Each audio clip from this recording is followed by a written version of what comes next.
یہ ہجرت کا واقعہ ہے۔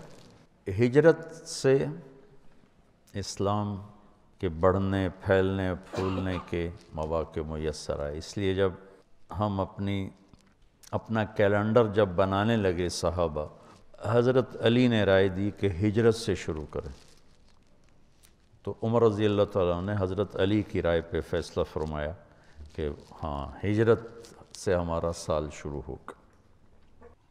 تو خیر یہ ہجرت کا واقعہ ہے۔ نبوت کا 10واں سال آپ کے دو بڑے حلیف محافظ، ایک اندر ایک باہر، باہر چچا اور اندر بیگم خدیجہ رضی اللہ تعالیٰ عنہ، 10 دن کے فاصلے سے دونوں کا انتقال ہو گیا۔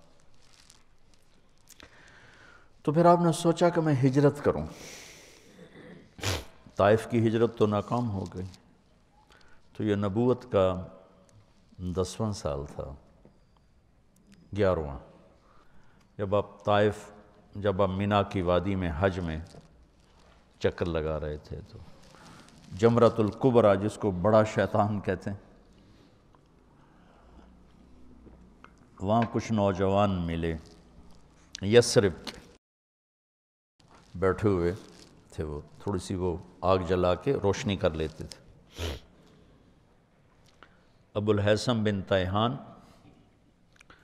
عبداللہ بن رواحہ، سعد بن الربیع، نعمان بن حارثہ، اسد بن زرارہ، عبادہ بن صامت، 6۔ یہ روایت ہے دلائل اصفہانی کی۔ تو آپ نے ان سے کہا کون لوگ ہو؟ کم یثرب کے ہیں۔ فرمایا میں اللہ کا نبی ہوں، میری بات سنو گے؟ تو مدینے میں بات تو چلتی تھی نا کہ ایک نبی آ رہا ہے، قریظہ اور قینقاع اور نذیر 3 قبیلے تھے جو ہر وقت کہتے رہتے تھے آخری نبی آنے والا ہے، ہم اس کا کلمہ پڑھ کے تم سب کو قتل کریں گے۔ تو وہ کانوں میں بات تو تھی یہود کی،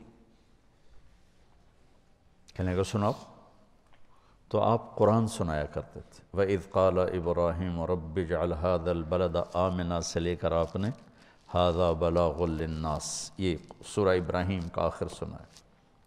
کہنے لگے ہوا یہ وہی تو نہیں، چونکہ یہ کلام انسانی کلام نہیں ہے، عرب تھے نا۔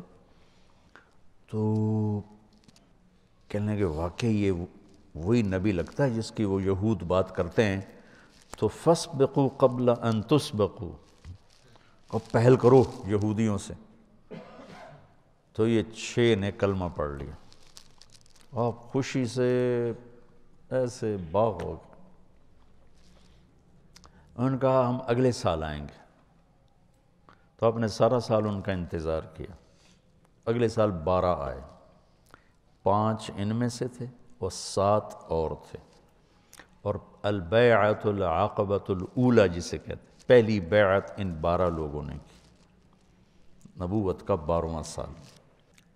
پھر کہ ہم اگلے سال آئیں گے، 13واں سال نبوت، اور اب وہ پہاڑ ہٹا دیا گیا ہے جس کے گھاٹی میں یہ سب جمع ہوئے، 2-3 پہاڑوں کے بیچ میں ایک جگہ، اب وہ جگہ کھل کے میدان ہے، اور وہاں ترکوں نے مسجد بنائی تھی۔ اس مسجد میں ایک دفعہ گیا، جب مجھے پتہ چلا جگہ کھل گئی، تو مسجد ترکوں نے یادگار چیزوں کو محفوظ کیا، انہوں نے آ کے رندائی پھیر دیا۔ وہاں میں نے مغرب پڑھی، پھر عشاء تک بیٹھا رہا، تو مغرب کی اذان بھی میں نے دی، جماعت بھی میں نے کرائی، کوئی شرطے آ گئے، پھر عشاء پڑھی، عشاء پڑھ کے پھر میں وہاں سے نکلا۔ تو 72 لوگ تھے، 2 عورتیں ام منیع، ام عمارہ، اور 70 مرد۔ رات کے اندھیرے میں یہ سب جمع ہوئے، تو آپ اپنے چچا عباس کو بھی لے کر گئے۔ وہاں بات چلی تو حضرت عباس کہنے لگے دیکھ لو بھائی، اگر لے جا سکتے ہو تو لے جاؤ، کل کو سارا عرب تمہیں پھر بھگتنا پڑے گا، ابھی تو یہ ہمارے پاس ہم ان کی حفاظت کر رہے ہیں۔ تو اسد بن زرارہ جو پہلی بیعت میں تھے، انہوں نے کہا یا رسول اللہ میں جواب دوں آپ کے چچا کو؟ آپ نے کہا دو۔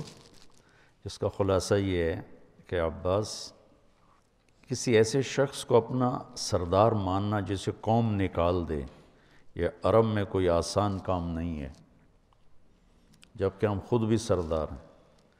کسی ایسے شخص کو اپنا سردار ماننا جس پر سارا عرب دشمنی کے لیے ٹوٹا پڑا، یہ کوئی آسان کام نہیں ہے۔ جب ہم نے یہ کر لیا ہے تو وہ بھی کر کے دکھائیں گے۔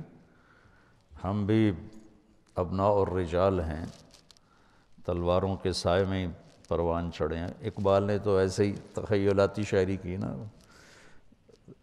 اصل تو وہ تھے جو تیغوں کے سائے میں پل کے جوان ہوئے تھے۔ ابو الہیثم کہنے لگے آپ کی شرائط کیا ہیں؟ تو آپ نے فرمایا تطیعوننی فی المنشط والمکرہ، جی چاہے یا نہ چاہے میری اطاعت کرنی پڑے گی۔ تنفقون علی فی العسر والیسر، تنگی اور فراخی میں میرے اوپر خرچ کرنا ہوگا۔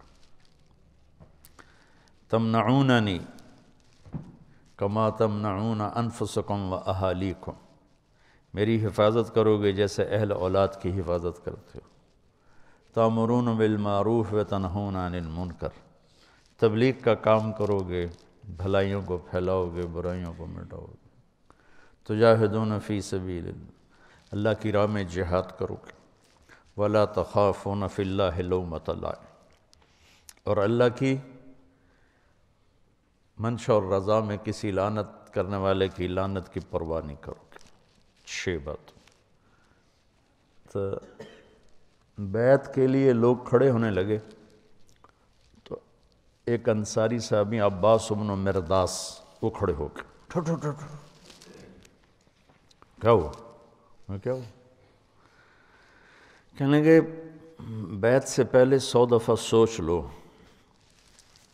ترمیکم العرب عن قوس واحد، پورا عرب ایک جان ہو کر تم پہ حملہ کرے گا، تمہارے مال لٹیں گے، تمہاری کھیتیاں اجڑیں گی، تمہارے بچے یتیم ہوں گے، تمہاری عورتیں بیوہ ہوں گی۔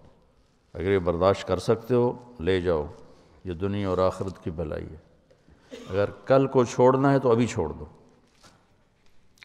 تو ابو الہیثم کھڑے ہوئے، یا رسول اللہ، یہ اگر سب کچھ ہو جائے جو ہمیں یہ کہہ رہا ہے، اس پر ملے گا کیا؟ تو آپ نے کہا جنت ملے گی۔ قید اللہ نبالے کا، پھر کوئی پرواہ نہیں، ہاتھ بڑھائی۔ تو سب سے پہلے بیعت کی ابو الہیثم بن تیہان یا برا بن معرور، 2 نامات انہوں نے بیعت کی۔ پھر باقی سب نے، عورتیں آگے بڑھیں تو آپ نے کہا تمہاری زبان کی بیعت ہے، ہاتھ کی نہیں۔ جب بیعت ہو گئی تو یا رسول اللہ اب آپ ہمارے پاس تشریف لائیں۔ تو آپ نے کہا جب اللہ اجازت دے گا۔ تو ابو الہیثم کہنے لگے یا رسول اللہ ایک بات صاف ہو جانی چاہیے۔ آپ نے کہا کیا؟ کہ کل اللہ آپ کو فتح دے، پھر آپ ہمیں چھوڑ کے واپس مکہ تو نہیں آئیں گے؟ تو آپ نے مسکرا کے فرمایا کیا میرا جینا بھی تمہارے ساتھ ہوگا، مرنا بھی تمہارے ساتھ ہوگا؟ الدم الدم الہدم الہدم، اب میری زندگی موت تمہارے ساتھ ہوگی۔ جب مکہ فتح ہوا تو 8 ہجری میں، تو آپ نے صفا پہاڑ پر چڑھ کر لمبی دعا شروع کر دی، اتنی لمبی کی کہ انصار آپس میں سرگوشیاں کرنے لگے۔ اما الرجل فقد اخذته الرأفة بعشیرته، لگتا ہے کہ وطن کی محبت نے پکڑ لیا ہے، اب ہمیں چھوڑ جائیں گے۔ تو جبریل اترے کہ یا رسول اللہ انصار بدگمان ہو رہے ہیں۔ تو آپ نے ایسے ایک دم ہاتھ نیچے کر کہا یا معاشر الانصار ما اسمی اذن، اے انصار کی جماعت جانتے ہو میں کون ہوں؟ انا رسول اللہ، میں اللہ کا رسول ہوں، میں تمہیں بول دے چکا ہوں المحیا محیاکم والممات مماتکم لو سلک الناس وادیا وسلکت الانصار وادیا لسلکت وادی الانصار۔ تو مدینے والے پھوٹ پھوٹ کے روئے اور کہا یا رسول اللہ، محبت کی شدت میں بدگمان ہوئے، شدت محبت میں بدگمانی ہے، کوئی آپ کے بول کی بدگمانی نہیں۔ تو آپ نے کہا ان اللہ ورسولہ یعذرانکم، اللہ اس کا رسول تمہارا عذر قبول کرتی۔ تو نبوت کا 14واں سال تھا، محرم چڑھا، نبوت کا 14واں سال، ہجرت کی اجازت ہوگی، اور صحابہ نے انفراداً ظاہراً علناً خفیتاً نکلنا شروع کیا۔ تو ابو بکر رضی اللہ تعالیٰ نے عرض کی یا رسول اللہ میں بھی چلا جاؤں؟ کہا نہیں۔ تو ان کا الصحبہ، کیا مجھے آپ کے ساتھ جانا ہوگا؟ آپ نے کہا ہاں۔ تو وہ خوشی سے رونے لگے، تو کہنے لگے میں نے ایک اونٹنی پال رکھی اس دن کی، یہ جو قصوہ اونٹنی آتی نا تاریخ میں بہت مشہور، یہ صدیق نے آپ کو دی تھی۔ تو کہا میں نے آپ کے لیے ایک اونٹنی پال کر رکھی، وہ آپ کو دوں گا۔ آپ نے کہا میں پیسے دوں گا، مفت نہیں لوں گا۔ تو آپ نے اس کی رقم ادا کی، پیسے دیے اس کے۔